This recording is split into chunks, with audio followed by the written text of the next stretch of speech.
And Orly Gutesa, Philippine Navy Marines. Meron kang nabanggit kanina na nag-deliver ka ng pera doon sa Aguado or Aguada, Malacanang? Aguado, Your Honor. Aguado. When you say Aguado, kalsada ito sa Malacanang? Yes, Your Honor. Sinong dinalhan nyo ng pera doon sa Malacanang? Allegedly, bahay din ni Speaker, Your Honor. Bahay ni Speaker sa Aguado, Malacanang. Yes, Your Honor. So papunta ito kay Speaker. Yes, Your Honor. Thank you. Kay Yusek, yeah, go ahead. Pakidescribe mo nga, ano ba yung lugar doon? Kasi ako pumupunta rin ako ng Malacanang. Ano yung bahay ba yun? Building? Yung sa Aguado, Your Honor, is harap ng Gate 4 ng Malacanang. Maraming gate ang Malacanang. Anong gate? Gate 4, harap ng Gate 4 siya, Your Honor. Thank you. Thank you, Mr. Sergeant. Yusek Bernardo, sinabi mo kanina, after nung nag-usap kayo ni Yusek Ulaybar, paragraph 23, sometime 2024, Yusek Ulaybar personally called me for a meeting to discuss about unprogrammed appropriation, supposedly for the office of the Executive Secretary. In the said meeting, he requested me to submit a list of projects. Ngayon sino ba ito Executive Secretary na sinasabi mo? Mr. Chair, ang nabanggit lang po niya Executive Secretary, pero actually wala naman po siyang sinabi kung sinong Executive Secretary. Ilan bang Executive Secretary ng Pilipinas? Ang alam ko po nung during that time was Bersamin. Sino? Bersamin po, Bersamin. Executive Secretary Bersamin. Then after that, sabi mo, wala ka nang hindi mo na alam kung ano nangyari, pero meron ka pa rin succeeding declaration dito na nagsabi ka na paragraph 26, thereafter, DPWH received a special allotment release order, SARO, for 2.85 billion for the projects listed in Annex B. Ito ba yung Annex B na listahan na sinabmit ni Engineer Alcantara? Yes po, Mr. Chair. So ito yung supposedly na projects for the Executive Secretary? Yan po ang sabi ni Ulaybar. Ulaybar. Apo. So I think, Mr. Chair, we have to invite certain Ulaybar the next hearing. They already did, Senator Bato de la Rosa. Thank you, Mr. Chair. With the indulgence of Senator de la Rosa, I think Secretary Remulla, with Senator Bato de la Rosa, I think Secretary Remulla is asking to be excused.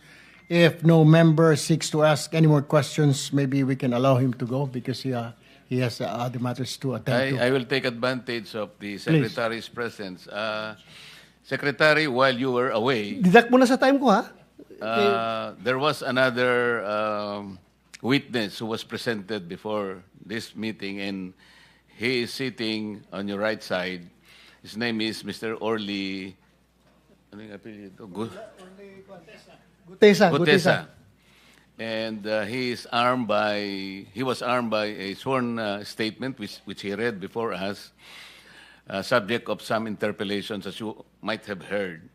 In his affidavit, I think in the last paragraph of his affidavit, he was sort of asking also that he be considered under the witness protection program, considering the seriousness of his allegations and the persons so named in his sworn statement. And in connection with that, Mr. Chair, I would probably propose that the same measures or actions that you did in the earlier presentations and sworn statements by other witnesses be accorded to the same witness. I would probably add more, Mr. Chair, if we can, through the Blue Ribbon Committee, if this witness, Orly Gutesa, be given protective custody by the Senate through the Blue Ribbon Committee. And after that, this committee will probably recommend to AMLA for the initiation of the necessary process to the freezing of assets of the subject mentioned by this witness through his sworn affidavit. So, Mr. Secretary, that is all that I would like to put on record and to keep you informed of what happened really when you were away. Thank you, Mr. Senator Chair. Marcoleta, we submit to the discretion of the Secretary of the DOJ. I monitored the testimony of the sergeant. And since he did not participate in any crime, he can be admitted to the Witness Protection Program. Thank you. Even as a state witness. It's not a problem, sir. Thank you. If it's not part of the crime, then it's easier for us. Yes, to- I The think- evaluation stage can be cut shorter, sir. Yes, I believe that will fall under Section 3 of the Republic Act 6981. Thank you, Mr. Secretary. Thank you, Senator Marcoleta. Yes, I think Senator Risa also Still have has my a question. time? Yes. I sige With the indulgence of Senator De La Rosa, bago lang makaalis si Sec. Remulla, una, kaugnay nung pagkakaiba ng pagiging under witness protection at pagiging state witness, yun pong under witness protection, ibig sabihin ba immune na sila from suit? Hindi po. Physical protection ang unang binibigay natin kasi sila po yung testigo at sila yung nag-request ng assistance sa Witness Protection Program. Kami po ay willing na willing magbigay ng protection kasi nga, testigo sila sa kasong ipa-file ng gobyerno. Ang pagkakaiba ho niyan, pagka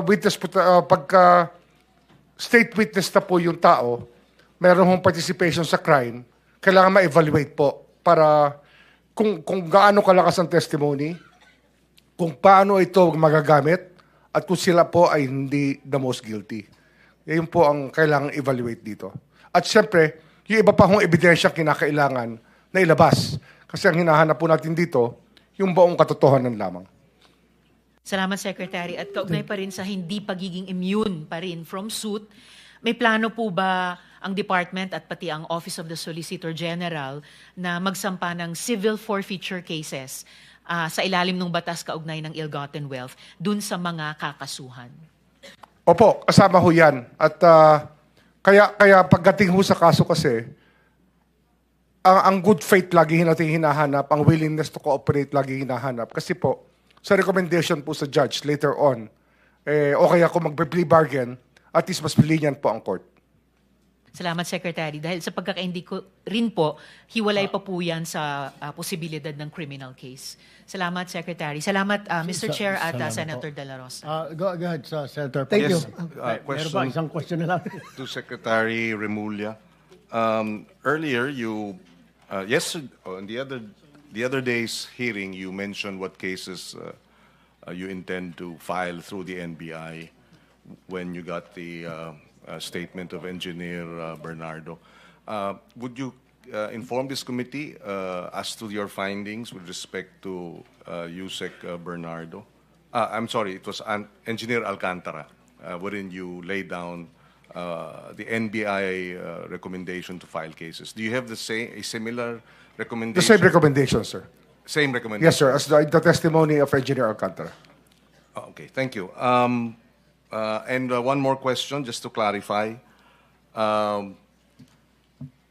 The immunity from suit of a state witness absolves him, no, of any criminal liability, hindi po ba? Even civil liability, And sir. civil That's the gist of it. And that that- once we admit them as a state witness, they're absolved of all liabilities, sir. In other words, hypothetically, if tomorrow you accept the Discayas as state witness, I mean, hypothetically, kung ano man yung meron pa silang ilgatin, hindi na pwedeng habulin. Hypothetically. I wouldn't want to venture into a real person being an example. sir. Okay, so Yes, sir. not a real person, so a hypothetical person who is able to acquire 200 billion pesos worth of infrastructure projects illegally, accepted into the witness protection program, you can no longer go after the 200 billion. Pagka ho, na-accept po siya, may memorandum of agreement. Yes. Tapos we file a case without the person being charged. Yes. And he will be named as a witness. Meron na hong immunity yun. Wala na Yes. tayong habol doon. And I trust that you will weigh things carefully before a decision to allow for a witness to become a state witness, taking into consideration all what is most beneficial for the state. Yes, sir. It's really the state's interest we're guarding for here. sir. Maraming salamat. Thank you. Thank you. Thank you. Kung wala na pong tatanong mga kasamahan po natin kay Secretary Remulla, Secretary Remulla, you are excused. Thank you po.